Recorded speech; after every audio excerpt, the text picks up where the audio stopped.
Hello, hello. Thank you for coming to check out my channel. My name is Jennifer and this is Jen the Bookworm. And today I am coming to you with a book review.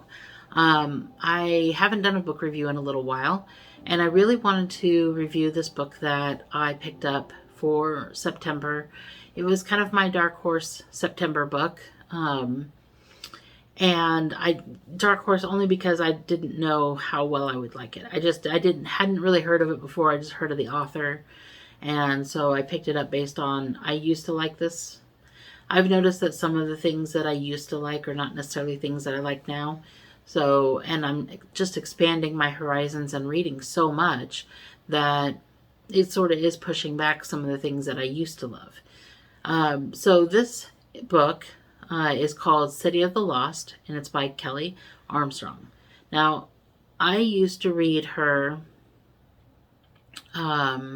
ages ago, and the books that she had published were urban fantasy, supernatural type books, and I like those kind of books, but this didn't sound like that, and it isn't that. So I was really surprised how much I liked this book, and I picked it up on a whim and then put it on my TBR because I'm trying to get away from just picking up books and not reading them. So this was thrown on there just to kind of satisfy that, and I was not sad that I read this book. I really liked it. So this book was narrated by Therese Plummer, and because I got through this on audiobooks, and she was a fantastic narrator. I felt like sometimes I feel like the narrators that I have heard in the past work against the book, and she just seemed to fit with this book very well. So I thought she was a good choice for it. The synopsis of this book is, so the main character, Casey, she was a detective, but when she was younger, when she was going to school to become a police officer, she got into some trouble. She was with a boyfriend that made some bad choices, and they got jumped in an alleyway, and he ran off, and she got hurt. She was violently attacked by like 3 or 4 guys, beaten up really bad, possibly sexually assaulted, but she didn't know if she was sexually assaulted. She was beaten up that badly. It was one of those things where she had to drop out of school. She had physical therapy, and all throughout the boyfriend never came to the hospital. He didn't come check on her. He didn't send her a card. He didn't call her. He just ghosted on her. And when she got out of the hospital and when she could move a little bit better, she purchased a gun to go and have a conversation. You bring a gun to a conversation, and that conversation has much more potential of getting violent, which is what happened, and she ended up killing this guy. But she was able to successfully get away with murder.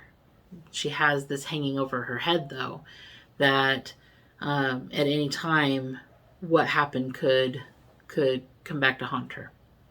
And this isn't spoilers. This was on the back of the book, so I know that seems like a lot right there, but she does end up becoming a detective. And one of the things I thought was kind of cool was a detective who had gotten away with murder, who had killed somebody, and that's kind of an interesting idea that you don't see happen very often. She has a best friend her best friend got married to an abusive spouse, and she is now divorced from that man, but he is stalking her.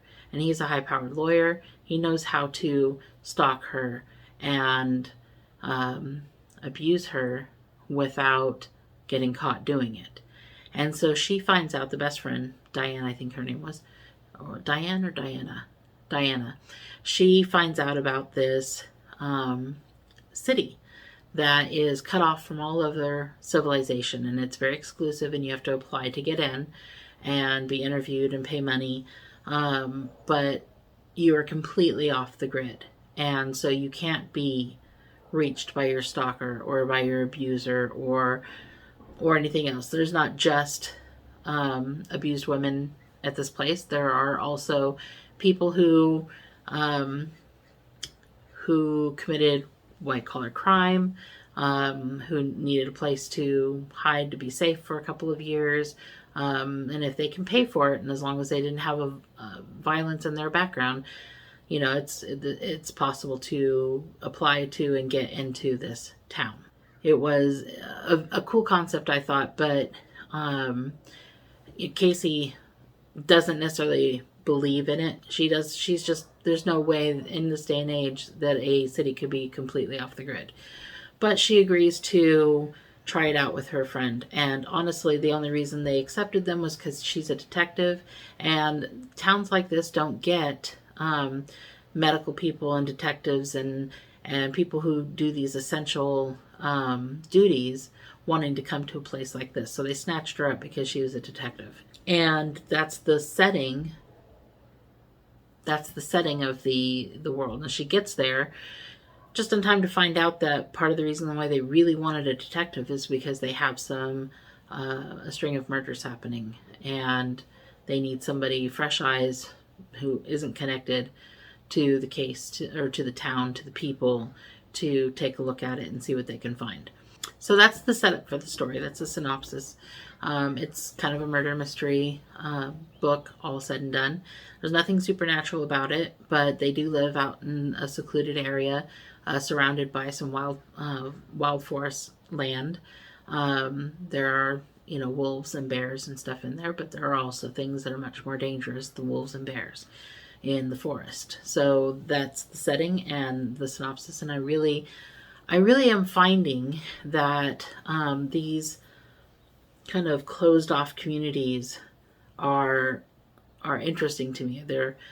It's a setting that I tend to like, and I didn't know that until I read that Nora Roberts book,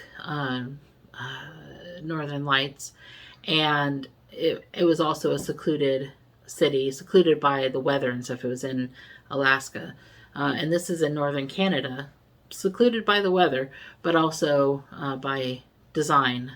They have it set up to where even if you fly over that area, you won't readily see a town, and they have limited electricity and stuff like that, so they don't have people like they don't have power lines and stuff coming in so that people can see that. So I'm really finding that I like the secluded town setting. So I got that again with this. So the pros. So let's go through some of the pros of this book, of which there were many more than cons. This book was, again, I said a total surprise because it wasn't any kind of supernatural or fantasy, and so I enjoyed that. The story was completely captivating. I got into it right away. The characters were all fleshed out, you know, good characters, distinctive from one another. And I read this book, I think it's like 14 hours or something long. I read this book in 2 days. I just didn't want to put it down the whole time. There's a twist at the end of the book that I didn't see coming, and what does that really say about the book? Maybe nothing. Maybe other people would have seen the twist coming. I'm somebody who doesn't like to try to figure out a book partway through. I know of people, I'm friends with people who make it their mission to figure out the twist at the end of a book or a movie or whatever before it's revealed. Makes them feel good about themselves to have figured it out, and that's great. But I'm not that way. I would prefer the book to take me where the book wants to take me. I am along for the ride.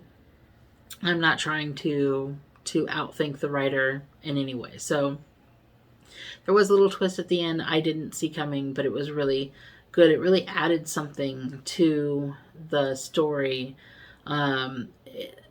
Almost like The Sixth Sense, not the same twist at all, but almost, he wasn't dead or seeing dead people. But almost like how knowing The Sixth Sense, knowing the twist at the end, you can re-watch the movie and go, oh, I get this now where I missed it before. I feel like it's one of those kinds of twists where now if I go back and reread the book, I will be seeing things with different eyes. And so I like that. I like that that was there. Now this book starts a series. When I bought the book, I was under the impression that it was a newer book published in like 2022, but apparently no, this one was published in like 2018, and there are a few books to it now, to the series. So I'm definitely picking up the second book, not right away because I've got other things to read, but I'm definitely picking them up and reading through this series, because I think it sounds like it is a good start to a series. However, another thing about this book that I think is a pro, that is, if you read this book, it has a satisfying ending to the point to where there's no big cliffhangers. There are some story threads that can be picked up in other books, which I'm sure is, they're going to do in other books, but it's kind of a contained story. So it's not like you get to the end, there's a big cliffhanger that you have to read the next book in order to achieve. If you read just this one book, it's a satisfying story all into itself. But I'm guessing that the others in the series are going to bring more goodness to the story. I hope it will anyway. So the cons. There weren't that many. I really did enjoy this book. One possible con that maybe you could say about this book is that it was, in the beginning, the town was billed much more as a escape for women who needed to escape abusive partners and stalking and things like that.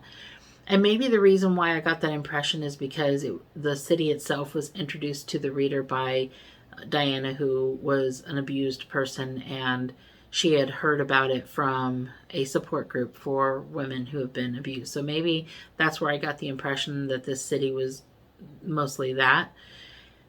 It's not. You go to the city and there's quite a collection of people there that are there for a variety of reasons, but it's the ratio, the male to female ratio in town is heavily favors men.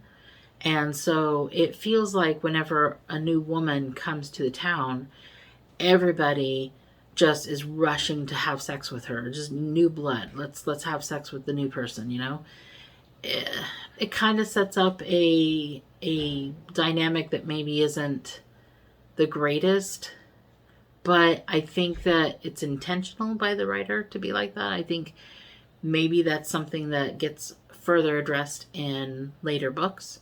But that is one thing. It creates kind of a conflict between new girls showing up and where the guys are all fighting over the girls and stuff. And so that might be, it wasn't my favorite storyline. That might be considered a con by some people about this book. The other con, and I am kind of stretching this, is that some of the characters were more fleshed out than others. Now, logically, that always happens because you can't fully flesh out every individual in a town of 200 people and or however many people, but it would get to be too overwhelming for the reader. So they really just fleshed out the ones that they needed the most. But there were a couple of characters in there that were barely more than a name, and maybe they get more fleshed out in subsequent books, but they weren't really well fleshed out for this book. Of course, I don't know how much of a con that was because they weren't really an essential character in this book, so maybe that's why. So I'm kind of stretching it there for the cons. I didn't find a lot wrong with this book. Having said that, the rating I would give this book is about a 4-star, and maybe it will go up and down as I read more in the series, but so far I think this book is a 4-star book. I really enjoyed it. So my question to you, have you read any Kelly Armstrong books? And if so, what ones have you read? Are there any that you would recommend? I'm not against her supernatural stories, but if there are some that aren't supernatural, that would be cool too. And also, I'm really finding that I love these secluded, cut off areas, as a setting for a book, can you think of a book or a series that has a secluded town, or where the people are cut off from everything else and having to be self-sufficient, and having that as a setting to a book? Is there another book out there that fits that bill that you think that I would enjoy? If so, please leave comments in the comment section below, letting me know what you recommend, and I will take a look at them.